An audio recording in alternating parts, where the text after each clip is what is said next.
few years ago, I knew a photographer that seemed to be doing some really good work. I guess I kind of looked up to him.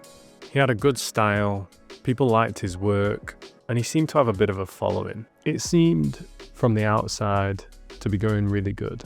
And then one day, he quit. That was it. I haven't seen any work from him in years. It was only recently that I realized that this happens to great photographers all the time. I just don't know about it. And these are great photographers who wanted to either express themselves and just enjoy photography, or they wanted to make a career out of it. And it made me think about all the times that I nearly quit. And I came really, really close. And fortunately, I kept shooting and I kept pushing. So I thought, what is it that makes so many great photographers fail? And how can you avoid it happening to you? I don't know about you, but when I first started shooting, I didn't have a formal education. I hadn't been to university, and I wasn't that smart. I'm sure you might be able to tell. I genuinely thought I just want to shoot every day and people will just gravitate towards my work because that's what happens when you make great work. And looking back, it wasn't great work, to be honest. But that's not the point. The point was that I hadn't really figured anything out about how I would get to that point. I just saw people doing what I wanted to do and thought, why can't I do that? Which is a great attitude if you know how you're going to get there. See, the unfortunate reality of life is that most of us have to earn a living in order to live. And when you're creative, that can be overlooked for a little while you're in pursuit of your dreams. But when things don't work out the way you expect and suddenly there's bills to pay, that's when a lot of people can become disillusioned with photography. I genuinely think this is one of the most common things that crushes so many people. This kind of thing can feel like failure, like the ultimate failure, when in reality it's part of the process of becoming the photographer or creative that you kind of deserve to be. When you've had skewed expectations and the reality doesn't meet those expectations, it can lead a lot of people into a dark place. This has happened to me a lot of times in the past, and it wasn't until I started to build realistic goals that things started to actually change a bit. Photography is a long-term process. It's not a destination. It's not that one exhibition that, legitimizes everything that you do. It's lots of different small foundational steps building up to create something bigger. Having a big long-term goal there's no problem in that. It's a great thing, but you need to break it down into smaller ones that are all realistic and achievable so that you can make it to that big goal. And this leads me on to something that's very much related to this point. A year or two into my journey of photography, I was looking up to photographers that seemed to live in LA or New York or London, and they seemed to know absolutely everyone. And once again, in my early 20s pea brain, I thought, why can't I do that? And it's simply because I came from a working class family in the middle of England rather than a wealthy one in LA. And don't get me wrong, I'm not trying to say that I was impoverished at any rate. It was just that for my life to look anything like those other people's did, something would have to dramatically change. And also, don't get me wrong, some people make it to that position because they're just really, really good. It did take me quite a long time to realize that my circumstances were different to everyone else's, and everyone else's circumstances are different to the next person's as well. I think these kind of struggles are pretty common for a lot of creatives now because life is so expensive, and genuinely just having enough money to live can be a challenge, and it has been for me and a lot of people. From this period onwards in my very early 20s, I fucked up and rebuilt again and again.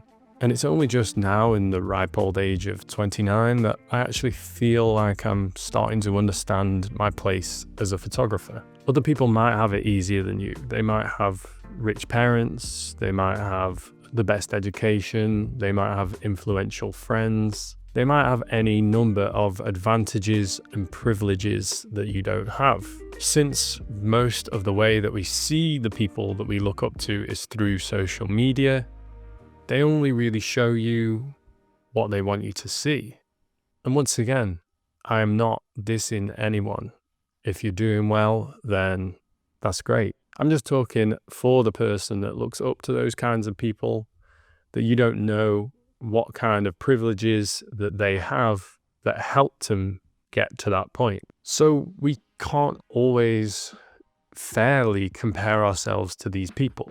We can take inspiration and we can learn from them, but to compare ourselves isn't fair on ourselves. I think so many of us can look at those kinds of people and think we want that life, we want that success. But realistically, success for us might look very different to what success looks like for them. If someone started 10 meters behind in a 100-meter race, but still finished in, 5th place, would that be a failure?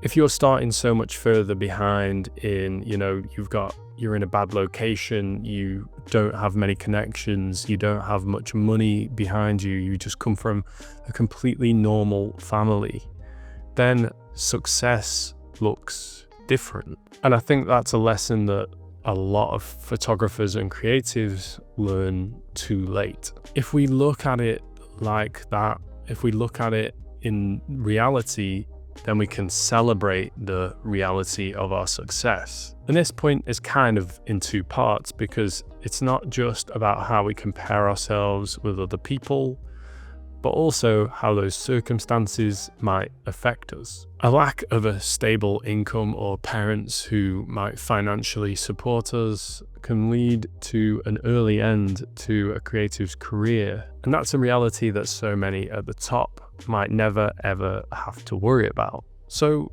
take inspiration from those that you look up to, but look at it in a realistic way about where you're actually from right now, where you're actually at right now, and where you can realistically get to. I'm not saying to throw your dreams away, you'll never get to this point, but it might be a lot harder than it is for other people. And this leads me on to the final thing that's literally cost so many photographers and creatives their career.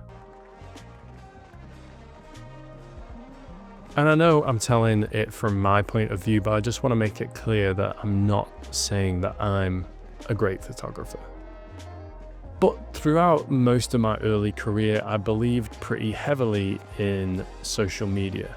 I came through at a time where social media was touted as the best way to show off your work and potentially get a job. And the truth is, that's kind of bullshit. Like, don't get me wrong, of course, some people blow up sometimes. But the point is, I spent hardly any of my time actually meeting real people. And this, to be honest, is one of the signs that a photographer might fail. Real connections are some of the most important aspects of the creative community. And if you're isolating yourself from that, then it means that you're not getting any real support. You're not hearing any real stories about what it's like to work within your location where you actually live. And it also means you'll probably never get any work either. It can't really be overstated how important real connections are, actually meeting real people, even if it's just a normal, general chat with someone that's within your community. These three things mixed together can completely tangle up a photographer and just leave them feeling dejected with what they're doing. So I thought I'd tell you guys about what actual changes I made to make sure that I didn't slip into that sort of failure. I mean, firstly, at around 25, it's like my brain completely changed and I was suddenly a human being. I don't know what it is, frontal lobe shit, whatever it is, I don't know. I've just matured. And then I realized I'd be broke all my life if I didn't sort all of that shit out. And if I was broke all of my life, then I wouldn't be able to shoot as much as I wanted to and do all those things that I really wanted to do. So I made sure I could always make ends meet, which isn't a glamorous thing to do, but it is an absolutely necessary thing to do for most people to make sure that they can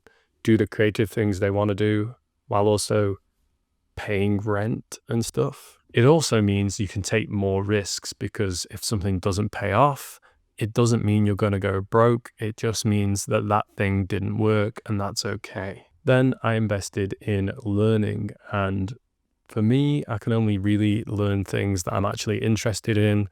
And since I'm obviously interested in photography, I knew I wouldn't be wasting my money. I learned about processes and the business side of things, and that really helped me out as well. Then I started to break my long-term goals down into shorter, more achievable things so that I didn't get overwhelmed. Also, it means that you can celebrate those smaller wins along the way, and it's just a realistic way of approaching things. And I realized the reality of where I was at, and where I was at was I was poor, and what I wanted to do would take a long time.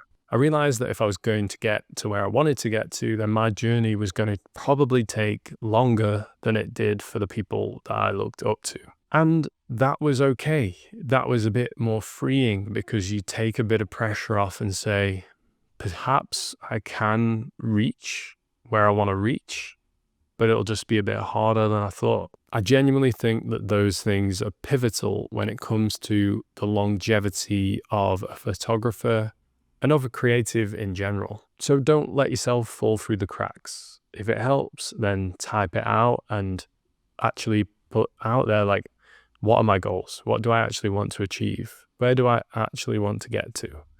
What would I have to do to get there in the next 3 years, 4 years? How can I move forward slowly but surely with some financial security? Now you've saved yourself from quitting photography altogether, take a look at this video that I made about taking way more interesting photographs and absolutely smash it. Go on.